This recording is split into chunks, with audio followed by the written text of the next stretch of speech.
1.800 pabrik di Guangzhou hancur, Xi mengambil tindakan lagi. Pada awal tahun 2024, perekonomian China masih dalam tren penurunan yang ditandai dengan penutupan pabrik, penutupan toko fisik, dan penurunan pasar saham yang terus-menerus. Pada tanggal 8 Januari sebuah video menjadi viral di platform media sosial X, mengungkapkan keruntuhan total 1.800 pabrik di Guangzhou, dan industri pengangkutan juga runtuh. Kondisi suram ekonomi real China tidak dapat disangkal lagi. Rekaman video memperlihatkan toko mobil terakhir di Shanghai di ambang penutupan dengan hanya tersisa satu kasir. Pemilik restoran mengungkapkan kekecewaannya sambil menatap ke dalam tempat usaha yang sepi. Pasar menunjukkan tidak adanya pembeli, dan hanya pemilik yang berdiri di depan kios mereka. Sektor manufaktur merupakan sektor yang pertama kali merasakan beban tantangan ekonomi di China. Pabrik-pabrik besar kesulitan untuk tetap beroperasi, sementara pabrik-pabrik kecil tidak punya pilihan selain tutup. Kenaikan harga bahan baku yang terus-menerus menyebabkan semakin banyak pabrik kecil yang tutup, seperti penutupan 1.800 pabrik di Guangzhou akibat manajemen yang buruk. Pabrik-pabrik yang tutup ini seringkali memilih untuk melarikan diri, menyebabkan banyak pekerja tidak dibayar, sehingga semakin banyak orang yang menganggur. Tren ini semakin menguat di China.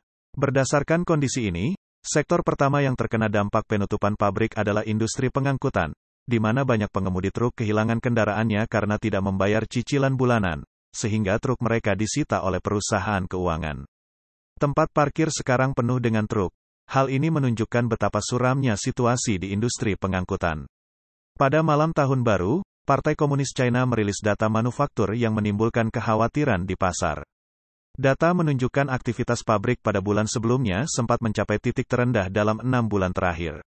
Selain itu, ketegangan perdagangan antara Beijing dan Eropa meningkat, dan pengajuan kebangkrutan dari raksasa perbankan bayangan China, Zhongxi Enterprise Group, menyoroti meningkatnya risiko keuangan. Selain penutupan pabrik dan toko fisik secara luas, pasar saham China juga mengawali tahun baru dengan kinerja yang lemah. Pada tanggal 8 Januari indeks China Shanghai dan Shenzhen sekali lagi turun di bawah 3.000 poin, menandai rekor penurunan 5 hari perdagangan berturut-turut pada tahun ini. Lowman, akun di platform X, menunjukkan bahwa masalah yang signifikan adalah meningkatnya 2,7 triliun yuan dalam pemberian utang pemerintah daerah yang lebih awal, yang merupakan alasan mendasar bagi penurunan yang berlangsung di pasar saham, dengan lebih dari 20 miliar yuan terkuras dari pasar setiap hari. Menurut laporan Outlook 2024 JP Morgan Chase, pasar saham China diperkirakan akan mencapai batasnya. Pada tanggal 8 Januari Forum China dan Ekonomi Dunia diadakan di Universitas Tsinghua di Beijing. Kepala Ekonom Nomura Securities Liu Ting menyebutkan di forum tersebut bahwa perekonomian China menghadapi tantangan pada tahun 2024, termasuk perlambatan konsumsi yang nyata. Hal ini terutama disebabkan oleh melemahnya dampak kekayaan yang berasal dari perumahan dan harga saham.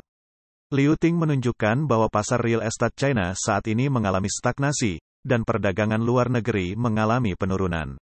Selain itu, industri seperti kendaraan energi baru, baterai, dan fotovoltaik tenaga surya sedang bergulat dengan kelebihan kapasitas, yang mengakibatkan penurunan drastis harga bahan mentah dan produk akhir tertentu, yang pada akhirnya berdampak pada pertumbuhan investasi tahun ini. Pada hari yang sama, sidang pleno ketiga Komisi Pusat Inspeksi Disiplin PKC ke-20 diadakan di Beijing, dengan pemimpin PKC Xi Jinping menyampaikan pidato.